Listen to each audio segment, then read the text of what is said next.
میری سہیلی میرا واحد سہارا تھی جس سے میں ہر بات شیئر کر سکتی تھی۔ ایک دن پتہ چلا وہ مزید تعلیم کے لیے باہر جا رہی ہے۔ میں نے اسے کال کی، اسے گلہ بھی کیا، لیکن سب میرے جیسے تھوڑی نہ ہوتے ہیں جن کو مستقبل کی فکر نہیں ہوتی۔ میری سہیلی کو کچھ بننا تھا، وہ شروع ہی سے ایک قابل طالب علم تھی۔ اس کے جانے کے دن میں نے اس سے ملنے کا فیصلہ کیا اور اس نے کہا کہ تم سے رابطے میں رہوں گی۔ ہم نے نم آنکھوں کے ساتھ ایک دوسرے کو گلے لگایا۔ اس دن میں خود کو بہت تنہا محسوس کر رہی تھی۔ وہ مجھے ہر دوسرے تیسرے دن فون کرتی تھی۔ پہل تو کچھ عرصہ اس کے فون آتے ہی رہے، پھر وہ سلسلہ بھی بند ہو گیا۔ شاید میری قسمت میں یہی تھا کہ ہر محبت کرنے والا رشتہ مجھ سے دور ہو جاتا تھا۔ گھر والوں کو بھی گلا تھا کہ میں ان کی بات نہیں مانتی۔ میں زندگی کے اور جمیلوں میں پڑ گئی۔ کبھی کبھی انس کی یاد آتی تو اس کے لیے دعا کر دیتی تھی۔ پھر ایک دن مجھے ایک کال آئی۔ وہ کال حماد کی تھی۔ اس نے بتایا کہ اس کے والد کی طبیعت خراب رہتی ہے اور وہ چاہتے ہیں کہ وہ اپنے بیٹے کی خوشی دیکھ لیں، اور یہ تم جانتی ہو کہ میری خوشی تم میں ہی ہے۔ حماد نے مجھے کہا کہ جو میں کہوں وہ کرنے کے لیے تیار ہے، بس میں اس سے شادی کر لوں۔ میں گھر والوں کے رویے سے بھی پریشان تھی، اس لیے سوچ لیا کہ اس کی بات مان ہی لیتی ہوں، اور پھر گھر والوں کی موجودگی میں میرا نکاح حماد سے ہو گیا۔ حماد بہت خوش تھا، جیسے اس کی سب سے بڑی خوشی اس پوری ہو گئی۔ حماد ایک ڈاکٹر تھا، شام کو ایک کلینک پہ بیٹھتا تھا۔ میں دوسرے تیسرے دن اپنے مائکے آ جاتی، ماں کے ساتھ کچھ وقت گزار کر سکون ملتا تھا۔ ایک دن حماد نے کہا کہ وہ شام کو واپسی پر مجھے لے جائے گا، لیکن شام کو اس کی کال آئی کہ ایمرجنسی میں ایک مریض آ گیا، اس لیے نہیں آ سکتا، تم رکشہ لے لو یا اپنے بھائی سے کہو تمہیں چھوڑ جائے۔ میرا بھائی اکیڈمی تھا، میں نے سوچا کہ خود ہی چلی جاتی ہوں۔ رکشہ نہ ملا، میں پیدل چلنے لگی۔ کچھ دور تک کی سڑک تھی، وہاں سے رکشہ مل جاتا تھا۔ میں تیز تیز چلنے لگی۔ میں ایک سنسار راستے سے گزر رہی تھی، جبھی ایک نوجوان لڑکی روتی ہوئی میرے پاس آئی۔ اس کے ماتھے سے خون نکل رہا تھا۔ میں گھبرا گئی جب وہ میرے سامنے ہاتھ جوڑ کر کہنے لگی، پلیز میری عزت بچا لو، وہ مجھے پکڑ لے گا۔ میں جلدی سے اس لڑکی کو اپنے ساتھ اپنے ہی گھر لے آئی۔ وہ لڑکی بہت پیاری تھی۔ میں نے اسے گرم دودھ دیا، کھانا دیا، دوائی دی۔ رات جب شوہر آیا تو اسے بتایا کہ میں نے اپنی دوست کی بہن کو گھر میں رکھا ہے کچھ دن کے لیے۔ شوہر نے کچھ نہیں کہا، لیکن جب اگلے دن اس لڑکی کے چیخنے کی آواز آئی تو میں ڈر گئی، لیکن باہر جاتے ہوش اڑ گئے کیونکہ وہ میرے شوہر کو دیکھ کے ڈر رہی تھی اور میرا شوہر بھی ڈرا ہوا تھا۔ جب اچانک اس لڑکی نے مجھے اپنی کمر دکھائی، جس سے پتہ دیکھتے ہی پتھر ہوگی کیونکہ اس کی کمر پہ زخموں کے نشان تھے۔ اس لڑکی نے کہا کہ میں خود کو تمام بندنوں سے آزاد سمجھتی تھی اور یہ بھول ہی گئی تھی کہ انسان کی کچھ حدود ہیں۔ یہاں ہر لڑکی کو دوسروں پہ بھروسہ کرنے کی خطا کی سزا بھی ملتی ہے۔ اس سوال کا احساس مجھے اس دن ہوا جب پتہ چلا کہ میں اس ٹونی کے بچے کی ماں بننے والی ہوں۔ میں نے اس کیفیت کا اظہار اپنی ایک سہیلی سے کیا تو اس نے کہا کہ میں نے تمہیں کہا تھا نا اس ٹونی پہ بھروسہ مت کرو، لیکن مجھے تو بہت اچھا لگتا تھا۔ میں بھول گئی وہ مغربی ماحول کا لڑکا جس کے نزدیک عورت کی عزت کی کوئی ویلیو نہیں۔ 3-4 لڑکوں نے بھی مجھے خبردار کیا کہ ٹونی اچھا لڑکا نہیں ہے، لڑکیوں کو نشے کا عادی کرتا ہے۔ میں پاگل اس کی باتوں میں آ گئی، نشے کی حالت میں اندھی ہوتی جا رہی تھی، اور پھر اس کے سوا مجھے میرے والدین کی عزت کو مٹی میں رول دیا اور قدرت نے مجھے مٹی میں رول دیا، میری زندگی تباہ کر دی۔ میں اپنی عزت کھو چکی تھی، مجھے اب اس بچے سے جان چھڑوانی تھی، لیکن جس کے پاس بھی جاتی سب ڈاکٹر یہی کہتے، ایک تو یہ غیر قانونی کام ہے، دوسرا میری جان کو خطرہ ہے۔ ایک دن میری سہیلی نے کہا کہ ڈاکٹر حماد کے پاس چلی جاؤ، وہ تمہیں اچھا مشورہ دے گا اور تمہاری اس مصیبت سے جان بھی چھڑوا دے گا۔ میں اس کے پاس گئی، جس نے مجھے عجیب نظروں سے دیکھا۔ میں چہرے سے ہی پہچان لیا کہ یہ میں کیونکہ اس کے کلینک میں داخل ہوئی ہوں، مجھے دیکھ کر یوں مسکرایا جیسے پہلے سے جانتا ہوں۔ میں نے شرمندہ سے لہجے میں کہا کہ میں اس مسئلے کے لیے آئی ہوں۔ کہنے لگا، میں سمجھ گیا ہوں، مجھے بہت شرمندگی ہوئی تھی، لیکن ایک ڈاکٹر کو یہ زیب نہیں دیتا، لیکن میں مجبور تھی، مجھے اس مصیبت سے نکلنا تھا، اس لیے خاموشی سے سب کچھ سننا میری مجبوری تھی۔ کہنے لگا، میں ایسا کام کرنے تو نہیں دیتا اپنے ہاسپٹل کے سٹاف کو، لیکن جس لڑکی نے تمہیں بھیجا ہے میں اس کو منع بھی نہیں کر سکتا۔ میری بھی ایک شرط ہے، جیسا کہوں گا ویسا کرنا۔ اگر میرا موڈ بگڑ گیا تو انکار کر دوں گا کہ اس کا نتیجہ کیا ہوگا۔ میں نے ڈاکٹر کو دیکھا جو مجھے ہی دیکھ رہا تھا، کہنے لگا کہ گھبرانے کی کوئی بات نہیں، اور بڑے پیار سے بولا تمہاری خوبصورتی پر ترس آتا ہے، ورنہ میں نے کبھی ایسا کام نہیں کیا۔ یہ جرم ہے، اگر میں نے ایسا کام کیا تو جیل چلا جاؤں گا۔ میں ڈرتا ہوں صرف اس لیے یہ کام قانون کے خلاف ہے۔ مجھے لگا ہے کہ کہیں ڈاکٹر منع ہی نہ کر دے، کیونکہ وہ بار بار قانون سے ڈرنے کی بات کر رہا تھا۔ میں نے اٹھ کر اس کے گھٹنے پکڑ لیے اور میرے آنسو نکل آئے۔ میں منت سماجت کرنے لگی، میں تباہ ہو جاؤں گی، میرے والد خودکشی کر لیں گے اور میرا بھائی مجھے زندہ دفن کر دے گا۔ اس نے مجھے کہا کہ فکر مت کرو، تمہیں تباہ نہیں ہونے دوں گا۔ لیکن میں سمجھ گئی یہ ڈاکٹر مجھے اچھی لڑکی نہیں سمجھ رہا، اور خود بھی یہ کوئی باکردار شخص نہیں تھا۔ میں نے اپنی اسی سہیلی کو ڈاکٹر کی کرتوتیں بتائیں، مگر میری سہیلی نے کہا تمہیں وہم ہے، اچھا آدمی ہے، تمہیں ہر کسی پہ شک کی عادت ہے۔ ایک دن میں ٹونی کو دیکھا اور میں نے کہا تمہاری وجہ سے یہ سب کچھ ہوا ہے، اب مجھ سے شادی کر لو، نہیں تو سارے زمانے کو تمہاری کرتوتیں بتا دوں گی۔ اس نے مجھے دھکے دے کر اپنے گھر سے نکال دیا۔ پھر گھر آئی تو میری ماں نے میری حالت دیکھی تو فکر مندی سے مجھے پوچھا۔ وہ بھی شاید سب کچھ سمجھ گئی تھی، لیکن میری والدہ کو سیاست سے فرصت نہیں تھی کہ اپنی بیٹی کو دیکھتی۔ شاید میری ماں نے دل ہی دل میں اعتراف کر لیا تھا۔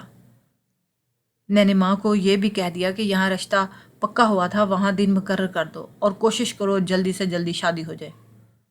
یہ میرا کزن تھا جو مجھے ایک آنکھ نہیں پاتا تھا۔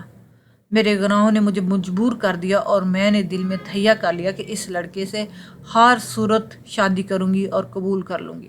مغرب کے کلچر پر لعنت بھیجتی ہوں اور سوچ لیا کہ شوہر کو سب کچھ بتا کر معافی مانگ لوں گی اور آئندہ صاف ستھری زندگی گزاروں گی۔ میرے گناہوں نے مجھے جھنجھوڑ کر بیدار کر دیا تھا۔ میری ماں نے جب میرا فیصلہ سنا تو وہ بہت خوش ہوئی۔ ماں نے والد کو اصل بات تو نہ بتائی، مگر یہ خوشخبری سنا دی کہ بیٹی شادی کے لیے راضی ہو گئی ہے۔ والد نے فوراً جا کر دن مقرر کر دیا۔ میں 10 دن تک گھر سے نہیں نکلی۔ میں نشے کی بھی عادی تھی، کہتے ہیں کہ یہ نشہ نہیں چھوٹتا۔ یقیناً میرا تجربہ بالکل ہی مختلف تھا، صرف ارادہ کیا جائے اور نیت کی جائے مجھے اس سے نکلنا ہے۔ میں نے جو ٹھوکر کھائی تھی وہ مجھے راہ راست پر لے آئی تھی، مگر ایک یہ ڈاکٹر تھا جو سیدھے راستے کی دیوار بن گیا۔ اگر وہ میرا کیس لینے سے انکار کر دیتا مجھے افسوس نہ ہوتا، لیکن یہ مجھے ملنے کے لیے کہہ رہا تھا، کہنے لگا کہ صرف اس گناہ کی وجہ سے تم شادی مت کرو، بلکہ میں تمہارے ساتھ ہوں، لیکن تمہیں مجھ سے شادی کرنی پڑے گی۔ ابھی یہ شادی ایسی ہوگی کہ تمہارے اور میرے علاوہ کسی کو پتہ نہیں چلے گا۔ جب میں نے انکار کیا تو مجھے بلیک میل کرنے لگا۔ اس نے مجھے دھوکہ دیا اور میری مجبوری سے ناجائز فائدہ اٹھایا اور میرے والد کو سب کچھ بتا دیا، میرے منگیتر کو بھی بتا دیا کہ میں ایک بد چلن لڑکی ہوں۔ اس نے شادی سے انکار کر دیا۔ میرے گھر والوں نے مجھے بہت مارا، میرے بھائی نے مجھے مار کے گھر سے نکال دیا۔ وہ مجھے مار دینا چاہتے تھے۔ میں وہاں سے بڑی مشکل سے جان بچا کے بھاگی۔ میرے دل میں انتقام کی آگ تھی، میں اس ڈاکٹر کو تباہ کر دینا چاہتی تھی۔ ایک بار تو دل میں آئی کہ ڈاکٹر کے گھر کا پتہ معلوم کر کے اس کی بیوی کو بتاؤں کہ تمہارا شوہر کتنا بے غیرت انسان ہے، لیکن میرے گناہ مجھے شرمسار کر دیتے۔ لیکن آج میں خود ہی آپ سے ٹکرائی۔ وہ لڑکی سب کچھ بتا کر اب بری طرح سسک رہی تھی۔ میرا شوہر کھڑا جسے مجھ سے محبت کا دعویٰ تھا، اور اس کا کردار اتنا گھٹیا تھا، مجھے یقین نہیں آ رہا تھا کہ میرا شوہر ایسا بھی کر سکتا ہے۔ یہ حماد تو نہیں ہے جسے میں جانتی ہوں، اس کا چہرہ بہت مکروہ ہے۔ حماد نے کہا کہ وہ معافی مانگنے کے لیے تیار ہے۔ وہ بہک گیا تھا، کہنے لگا میں سب کچھ ٹھیک کر دوں گا، تمہارے گھر والوں کو بھی سمجھا لوں گا، بس تم مجھے معاف کر دو۔ وہ لڑکی خاموش تھی اور مسلسل روئے جا رہی تھی۔ میں نے کہا یہ لڑکی تمہیں معاف کر دے، لیکن میں تمہیں معاف نہیں کروں گی۔ تم ایک گھٹیا شخص ہو، میں تمہیں کیا سمجھتی تھی اور تم کیا نکلے۔ میں نے اس لڑکی کو ساتھ لیا اور اپنے شوہر کی طرف سے جو گھر میرے نام تھا وہاں شفٹ ہو گئی۔ مات بار بار معافی مانگتا رہا، لیکن میں اب اسے معاف نہیں کر سکتی تھی۔ اس دن میں نے سوچا کہ ہم انسان کتنے عجیب ہوتے ہیں، ہمیں لوگوں کی پہچان نہیں ہوتی۔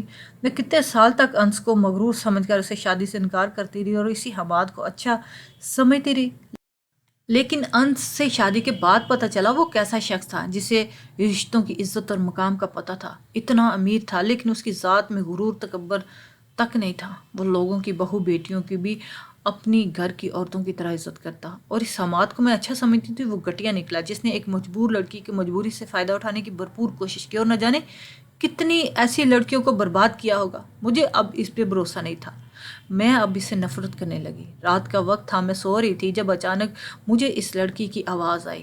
میں نے دیکھا تو وہ زمین پر لیٹی درد سے کرا رہی تھی، اس کے منہ سے خون کی الٹی آئی۔ میں ڈر گئی، سے پوچھا کہ سب کیا ہے اور تم کب سے اتنی بیمار تھی؟ اس نے درد میں بھی مسکراتے ہوئے نکاہت سے اٹھتے ہوئے کہا، مجھے جو بیماری ہے اس پر میں کچھ دن کی مہمان ہوں، موت کا علاج کوئی ڈاکٹر نہیں کر سکتا۔ اس نے نکاہت سے سائڈ ٹیبل سے رپورٹ نکال کر دکھائی، جنہیں پڑھ کر میرے پیروں تلے زمین نکل گئی۔ میں اسے گلے لگا کے رونے لگی، وہ بھی رو رہی تھی اور کہنے لگی، میں اپنا آخری وقت اپنے گھر والوں کے ساتھ گزارنا چاہتی تھی، لیکن یہ ممکن نہیں ہے، میں اس قابل نہیں ہوں کہ اس عزت دار گھرانے کی بیٹی کہلواؤں۔ میں نے روتے ہوئے اس کو گلے لگایا اور ہم دونوں پھوٹ پھوٹ کر رو دی۔